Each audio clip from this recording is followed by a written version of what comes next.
A história começa com Yuta, que mora só com o pai dele, Taishi. É só os dois ali, vivendo de boa, até que um dia o pai solta a bomba.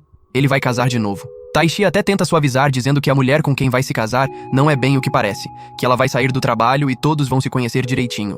Yuta fica meio em choque, mas manda aquele discurso padrão de "se você tá feliz é isso que importa", e diz que vai continuar na dele como sempre. Só que Taishi não compra muito essa ideia, porque agora o Yuta vai ganhar uma irmã da nova esposa dele. Quando Yuta sai do trabalho e vai pro lugar combinado, ele vê uma foto da suposta nova irmã no caminho. Chegando lá, ele conhece Aiko, a futura esposa do pai. Logo em seguida, aparece também a filha dela, Saki. Yuta fica meio bolado, mas Taishi explica que, na real, a tal irmãzinha tem exatamente a mesma idade dele. Eles são praticamente gêmeos invertidos. Saki tem 17 anos, tá no segundo ano do ensino médio, e Yuta faz aniversário só uma semana depois dela. Aiko pede desculpas pela confusão, já que Saki não deixa ninguém tirar foto dela desde que ficou mais velha. Depois disso, Yuta e Saki vão dar uma volta.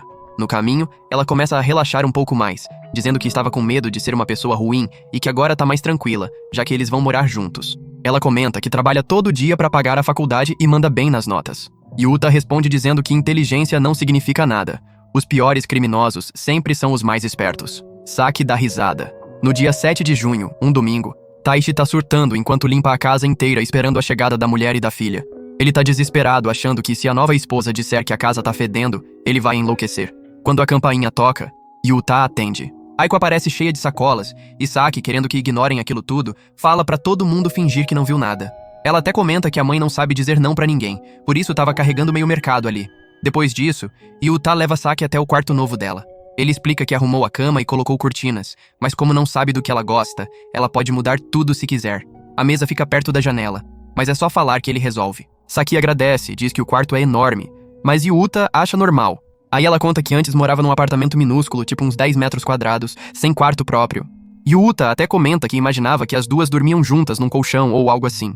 Mas Saki explica que isso nunca rola, porque a mãe dela trabalha à noite, então elas têm horários completamente diferentes, o que faz ela dormir sempre sozinha. Mudando de assunto, Yuta decide ser direto e pergunta se ela prefere que ele trate ela como trata os amigos dele. Ela diz que sim, que isso faria ela se sentir mais à vontade. Saki conta que se afastou da galera da escola porque não conseguia se enturmar com ninguém, tirando uma pessoa. Logo depois, Yuta descobre que os dois estudam no mesmo colégio e sugere que finjam que não se conhecem lá. Saki diz que não se importa, mas acha que essa é uma preferência dele. Antes de conseguirem continuar a conversa, o celular de Yuta toca e ele precisa sair correndo pro trabalho com a amiga dele, Shiori. Ela já sabe que Saki é a nova irmã dele e dá um conselho, que Yuta continue sendo ele mesmo, que assim tudo flui naturalmente entre eles. Aí chega segunda-feira, 8 de junho, na escola. Yuta vê Saki sentada sozinha e vai até lá, mas é interceptado por Maru, amigo dele.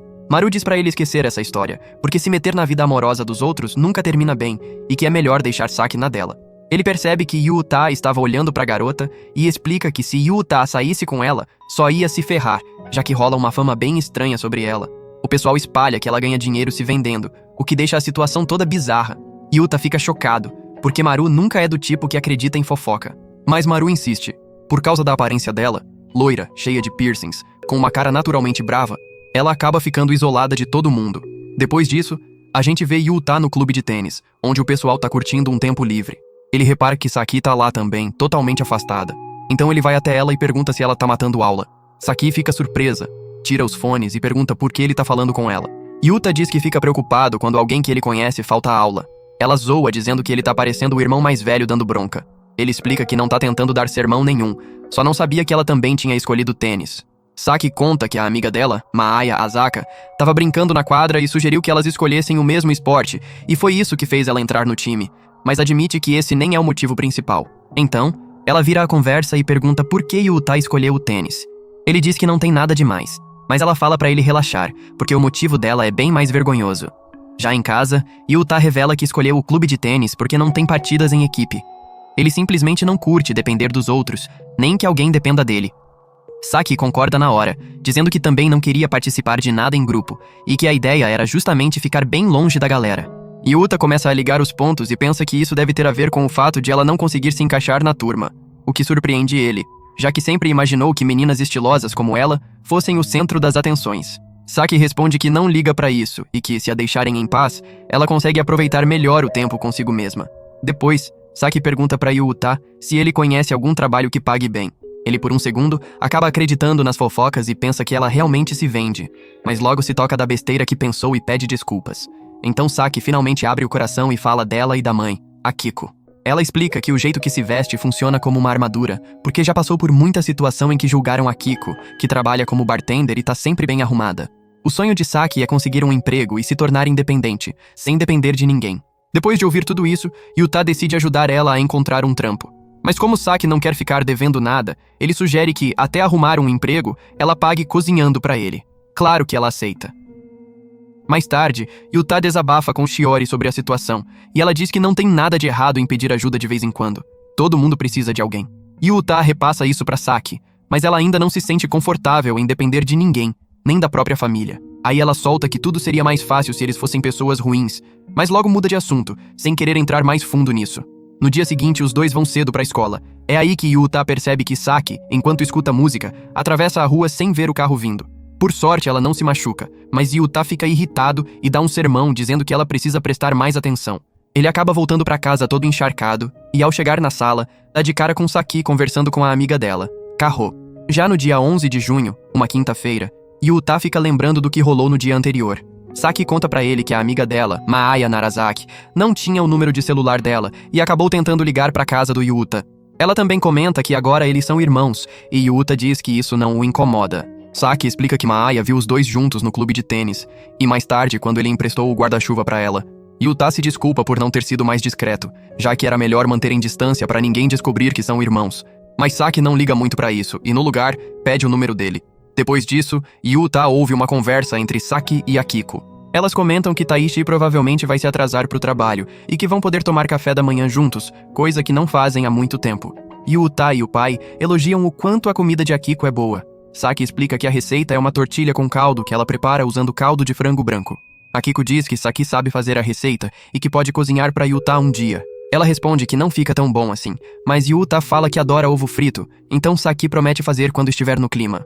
Depois, ele se arruma para sair com o guarda-chuva, mas Saki pede pra esperar porque quer ir junto. No caminho, ela pede desculpas, achando que ele prefere não ter companhia feminina, e que por isso sempre achou que Yuta não sabe lidar com mulheres. Ela até começa a insinuar umas coisas, como se ele vivesse se escondendo. Yuta, sem perder a calma, manda ela relaxar e deixa claro que não tem nada disso, e que ele não odeia mulheres. Mudando de assunto, ela pergunta se ele não acha estranho existirem só duas categorias para definir sexo. Yuta concorda. Saki diz que nunca tinha parado para pensar nisso, mas agora que ele falou, começa a refletir. Ele comenta que não tem problema nenhum nisso, e que às vezes as pessoas fazem coisas por impulso, porque são condicionadas a agir de certos jeitos. Depois disso, eles vão pra aula. Quando Yuta volta pra casa, se pega encarando as roupas da Saki. Por coincidência, ou azar, ela aparece bem atrás dele. Ele tenta disfarçar, mas não tem como esconder. Mais tarde, Saki pergunta sobre aquilo, e mesmo tentando evitar, Yuta acaba admitindo. Mas, pra surpresa dele, ela não acha que ele seja uma pessoa ruim. Inclusive reconhece que ele tem qualidades justamente por ser diferente dos outros. Claro, ela aproveita pra zoar ele, o que não diverte muito Yuta. Já à noite, ele comenta que ainda não conseguiu achar um emprego pra ela, mas Saki nem liga, até porque nem esperava que ele resolvesse isso tão rápido assim.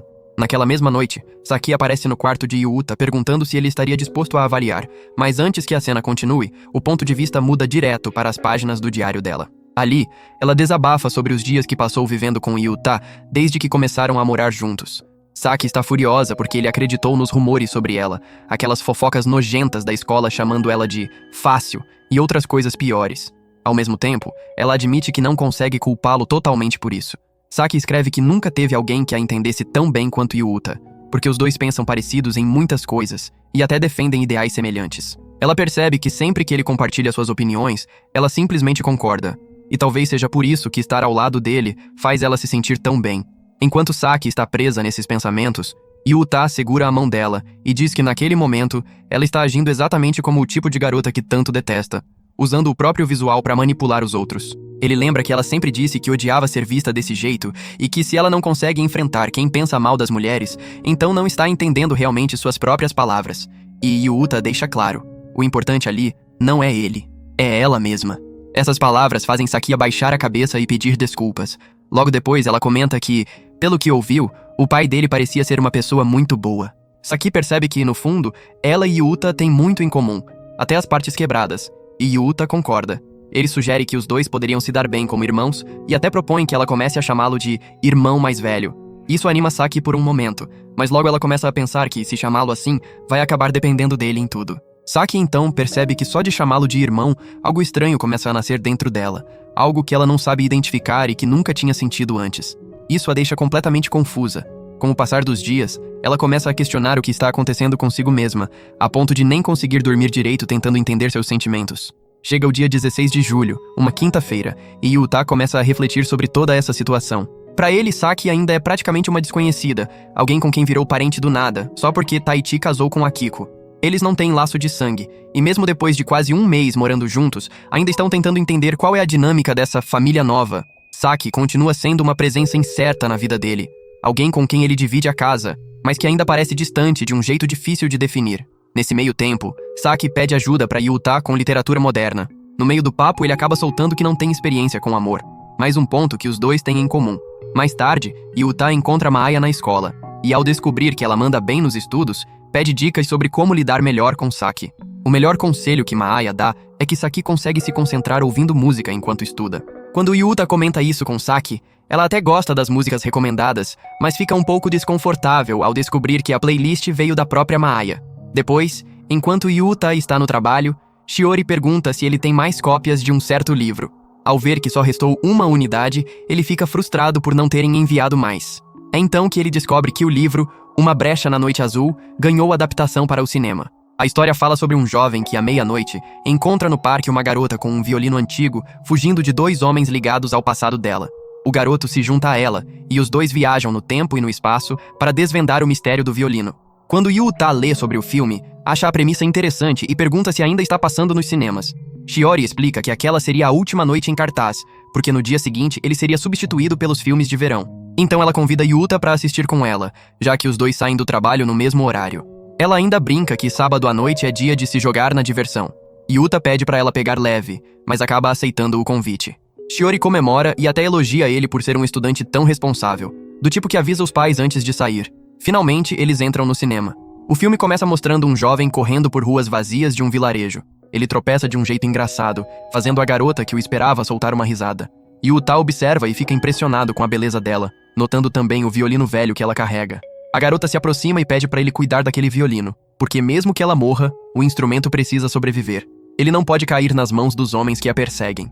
À medida que a história avança, os dois começam a fugir dos perseguidores, rendendo cenas engraçadas que fazem Shiori cair na risada. Yuta, por outro lado, segue totalmente concentrado, assistindo em silêncio. No final do filme, a garota, já deitada, com pouco tempo de vida, admite ao jovem que fez tudo o que podia, mas ele percebe na hora que aquilo é mentira. Diz que sabe que ela ainda tem coisas que quer ver antes de morrer e que eles ainda podem fazer isso juntos com o tempo que resta. Tocado pelas palavras dele, ela aceita, segura a mão do garoto e sorri, mesmo fraca. Yuta, assistindo aquilo, olha para Shiori e vê que ela está completamente absorvida pelo filme, tão imersa que nem pisca. Quando tudo termina e eles vão para casa, Shiori agradece e solta que ele fica devendo essa por ter ido com ela. Yuta diz que não precisa retribuir nada, mas ela insiste que quer compensar de algum jeito. No caminho, perto de uma máquina de vendas, ela compra uma bebida e fica surpresa quando Yuta abre a lata com uma mão só. Ela brinca que deveria ter filmado aquilo e, em voz baixa, comenta que acha aquilo muito engraçado e que ele é bem legal com ela. Yuta, sem entender, pergunta o que ela está dizendo. É aí que Shiori respira fundo e admite que tem algo importante para contar. Então, com um sorriso meio tímido, revela que só tem mais 6 meses de vida. Yuta, percebendo o clima pesado que ela criou, entra na brincadeira. Diz que já sabe que ela está mentindo e sugere que eles aproveitem o tempo que resta, que ainda dá para verem juntos aquele lugar especial. Ele estende a mão para ela. E naquele instante, os olhos de Shiori brilham de um jeito que Yuta nunca tinha visto. No dia seguinte, Saki pergunta se Yuta realmente foi ao cinema na noite anterior. Ele confirma e conta que assistiu a um filme chamado Uma Brecha no Céu Azul. Por alguns segundos, eles ficam em silêncio, tomando café, até que Saki solta uma pergunta completamente inesperada. Quer saber se ele está saindo com Shiori? Yuta quase se engasga com o chá e se apressa em explicar que não existe nada disso, que eles só trabalham juntos e falam muito de livros. Saki, percebendo que o irmão é apaixonado por leitura, comenta que talvez ela mesma devesse ler mais. Yuta, empolgado, diz que adoraria ter uma companheira de leitura, mas lembra que ela precisa se focar nos estudos e no exame que está chegando. Saki concorda numa boa. No trabalho, Yuta é recebido por Shiori. Ela percebe que uma cliente parece estar procurando algo e vai ajudar. Quando a garota vira, Yuta reconhece na hora. É Saki. Shiori, ao ouvir a reação do garoto, imediatamente muda o comportamento. Fica mais energética, educada e simpática com Saki. Ela se apresenta com entusiasmo, dizendo ser Shiori Suzuki, e ainda comenta que Saki é tão bonita quanto Yuta descreveu. Yuta reage na hora dizendo que Shiori parece mais um bêbado de bar. Saki, sem perder o charme, diz que está procurando uma guia de estudos e também o livro do filme que viu ontem. Yuta escolhe um livro para ela, e Saki agradece, dizendo que vai pegar a guia de estudos e depois ir para casa. Antes de sair, ela comenta que o avental dele fica muito bem nele, o que deixa Yuta totalmente sem reação, tímido e surpreso. No dia seguinte, Yuta está saindo da escola quando Maaya se aproxima, acompanhada de Saki. De repente, Maaya sugere que os três voltem juntos. No caminho, Saki pede desculpas a Yuta, explicando que pediu para Maaya ajudar nos estudos e por isso ela também está indo até a casa deles. Chegando lá, Maaya entra como se fosse a dona da casa, cheia de energia. Quando a tarde vai caindo, Yuta vai até a cozinha, acende a luz e Saki se desculpa por ter esquecido de preparar o jantar. Ele diz que não precisa se preocupar, porque pode cozinhar naquele dia. Afinal, não ia trabalhar e tinha tempo. Saki agradece, dizendo que isso ajuda muito. Maaya, dando risada, comenta que ele está mandando bem na cozinha e que agora está parecendo um bom marido. Na real, Yuta está sofrendo com a receita. Quando Maaya percebe, pergunta se ele está com problemas. Ele admite que sim, e aí Maaya pede para Saki revisar o conteúdo estudado enquanto ela ajuda Yuta na cozinha. Saki aceita, e logo os dois começam a mexer nas panelas. Depois de um tempo, do nada, Maaya pergunta se realmente não tem nada entre Yuta e Saki. Ele responde que se tivesse, seria um baita problema. Então Maaya solta a verdade crua. Vocês nem são irmãos de sangue, são só desconhecidos. Yuta fica confuso e pergunta por que ela se importa tanto com a relação deles. Maaya, meio sem graça, diz que tem a impressão de que Saki mudou. E sem rodeios, comenta que uma garota tão bonita poderia até pensar nele. Mas simplesmente não faz questão. Yuta tenta aliviar o clima e diz que é normal ela se preocupar com ele, já que vivem juntos. Isso decepciona um pouco a Maaya, mas ela ainda tenta insistir. Ela cutuca Yuta, manda ele olhar de novo para ver se Saki está encarando. Quando Yuta dá uma olhada rápida, percebe que ela realmente está olhando, mas logo pensa que é só porque sabe que eles estão falando dela, até porque Maaya fala alto demais. Maaya, tentando se convencer de que é outra coisa, insiste que é óbvio que Saki está apaixonada por ele. Yuta, sério, avisa que se ela continuar com esse papo, Saki vai acabar ficando irritada. Quando finalmente terminam de cozinhar, Maaya se despede e vai embora, deixando Yuta e Saki sozinhos como de costume para o jantar.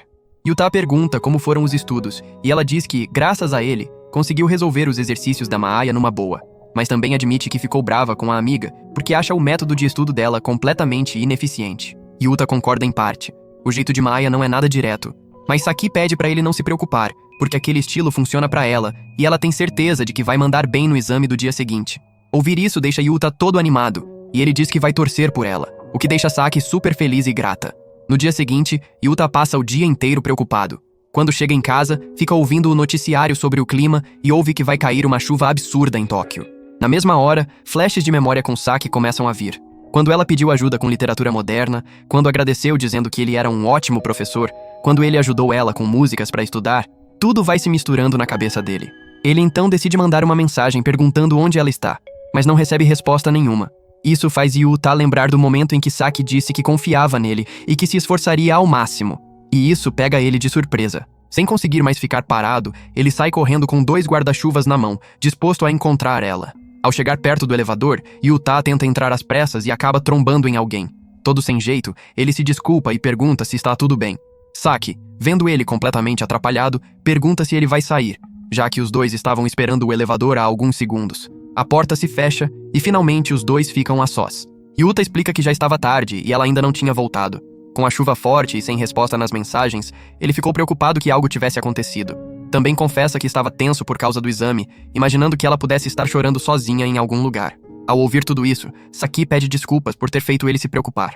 Sobre o exame, ela admite que não foi lá essas coisas. E mostra a prova, 94 pontos. Yuta fica totalmente perdido, já que tecnicamente ela passou. Saki lembra que ele tirou 96 e fica frustrada por não ter conseguido superar o resultado dele. Isso alivia Yuta, que pede pra ela não fazer mais esse tipo de susto.